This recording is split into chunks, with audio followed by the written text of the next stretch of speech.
মঙলদৈ মহাবিদ্যালয় প্ৰাংগণৰ পৰাই আৰম্ভ হৈছে দৰং ওদালগুৰি লোকসভা সমষ্টিৰ যি সামগ্ৰিক কাম কাজসমূহ আৰু কিছু সময় পিছতে যি প্ৰিজাইডিংসকল ফাৰ্ষ্ট পুলিংসকল ছেকেণ্ড পুলিংসকল থাৰ্ড পুলিংসকল আহি পাব আৰু আৰক্ষী প্ৰশাসনো আহি পাব আৰু ইভিএমসমূহ লৈ কৰ্মচাৰীসকলে এই স্থানতে উপস্থিত হ'ব আৰু কৰ্মচাৰীসকলৰ কাৰণে নিশা আহাৰৰ ব্যৱস্থা কৰিছে প্ৰায় 50টাতকৈ অধিক চুলা জ্বলিছে তেওঁলোকে নিশাৰ কাৰণে সকলোৰে কাৰণে আহাৰৰ ব্যৱস্থা কৰিছে কেমেৰা সহযোগী নিকুঞ্জ এফালৰ পৰা দেখুৱাই গৈ থাকিব এই ধৰণে 50টাতকৈ অধিক খাদ্যৰ যোগাৰ কৰিছে মাছ মাংস তৰকাৰী আৰু সৰু আলু ভাজি বিভিন্ন সালাড বা বিভিন্ন সুস্বাদু খাদ্য ইতিমধ্যে আৰম্ভ কৰিছে আমাৰ লগত আছে কিছু ব্যক্তি আমি তেখেতৰ ওচৰলৈ যাম হয় দাদা কি কি আয়োজন কৰিছে আপোনালোকে নিশাৰ আহাৰৰ কাৰণে আজি মাছ আছে আৰু আপোনাৰ মাছ লোকেল মাছ আছে মাংস আছে পঠা মাংস আছে আৰু আপোনাৰ ভাজি আছে আলু ভাজি আছে আৰু এখন তৰকাৰী আছে মাছৰ মুড়িঘণ্ট আছে আৰু বিভিন্ন প্ৰকাৰৰ ব্যঞ্জন আছে চাটনি সালাড আছে চাটনি আছে আচাৰ আছে আৰু সুস্বাদু খাদ্য আছে আৰু কিমান ধৰণৰ হাইজেনিক হিচাপে আমি বহুত হাইজেন মেইনটেইন কৰিছো আমি প্ৰত্যেকটো মোমেণ্টতে আমি চাইছো যে বস্তুখিনি ভাল হওক চাউলৰ পৰা ভিতৰ কৰি শাক পাচলিলৈকে আমি সকলো বস্তু হাইজেন মেইনটেইন কৰিছো আৰু আমাৰ ইয়াৰে ফুড সেফটিৰ ফালৰ পৰা বা ফুড সেলৰ ফালৰ পৰাও প্ৰত্যেকজন অফিচাৰ আহি সদায় চেক কৰি তদাৰক কৰি আছে সুন্দৰকৈ তদাৰক কৰি আছে আৰু আমাৰ যদি কিবা ভুল হৈছে তেওঁলোকে আমাক দিহা পৰামৰ্শ দিছে কেনেকৈ কি কৰিলে ভাল হয় কি কৰিব লাগে এইবোৰ শিকাইছে আমি ইয়াতে ফায়াৰৰ সেফটিৰ কাৰণে ফায়াৰ এক্সটিংগুইচাৰো ব্যৱহাৰ কৰিছোঁ আৰু সকলো ফালৰ পৰা আমাক প্ৰশাসনে বহুত সহযোগ কৰিছে আৰু এই সহযোগ কৰাৰ কাৰণে আজি ইমান মানুহৰ ভোজ ভাত আমি কৰি খুৱাব পাৰিছোঁ যোৱাকালিতো আমি বহুত খোৱালোঁ আজি যোৱাকালিতকৈ আৰু বেছি হ'ব বুলি প্ৰশাসনৰ তৰফৰ পৰা আমাক জনাইছে আগতীয়াকৈ আৰক্ষীৰ লোক আছে সাধাৰণ লোক আছে আপোনাৰ প্ৰত্যেকটো চেলৰ মানুহ আছে ৰিজাৰ্ভত থকা মানুহখিনি আছে প্ৰত্যেকজন মানুহে আজি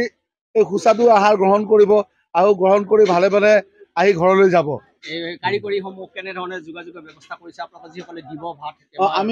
আমি ভাত আঞ্জা দিবৰ কাৰণে আমি 70জন ল'ৰা আমাৰ 70জন মোৰ বিভাগ তিনিটা বিভাগ আছে 70জন আমি 70ৰ পৰা 80জনে আমাৰ ভাত দিব তাৰপিছত তৰকাৰী পাচলি কুটাকে বা এইবোৰ ঠিক কৰাকে আলু পিঁয়াজ কুটালৈকে আমাৰ মাইকী মানুহ প্ৰায় 50জনী মাইকী মানুহে কাম কৰি আছে পানীৰ ব্যৱস্থা আমি আধা লিটাৰৰ বটল আনিছোঁ আৰু একুৱা গাৰ্ডৰ 20 লিটাৰৰ জাৰ আনিছোঁ 20 লিটাৰৰ জাৰৰ পানীও আনিছোঁ আৰু প্ৰত্যেক পানী একদম শোধন কৰা ভাল পানী আমি ইয়াত ব্যৱহাৰ কৰিছোঁ কোনো ধৰণৰ অপকাৰ নহয় সুন্দৰ ব্যৱস্থা হৈছে আৰু ফুড সেফটি বিভাগে ইমান তদাৰক কৰি আছে আপুনি অলপ যদি আমাৰ কিবা ধৰণৰ অলপ যদি কিবা বিসংগতি দেখে তেওঁলোকে লগে লগে শুধৰাই দিছে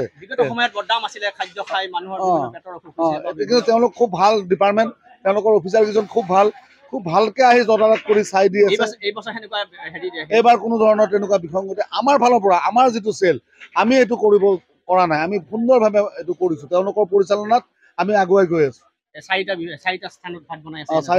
ভাত বনাই আছে আৰু আপুনি চিন্তা কৰক 60জনকৈ যদি মহিলাই তৰকাৰী কাটি আছে 5টা বিভাগত 6-5-30 মানে 3000 মহিলাই তৰকাৰী কাটি আছে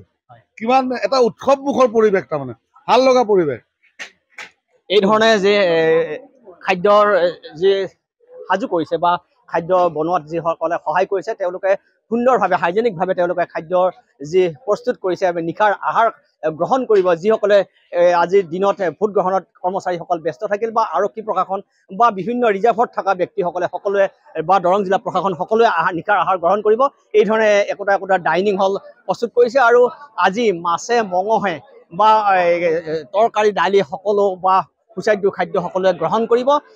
কিছু সময় পিছতে এই ডাইনিং হলসমূহ ভৰি যাব আৰু দ্বিতীয় পৰ্যায়ৰ যি নিৰ্বাচনৰ আজি শেষ কিছু সময় আগতে হৈ গৈছে আৰু এই স্থানতে আহি সকলোৱে আহাৰ গ্ৰহণ কৰিব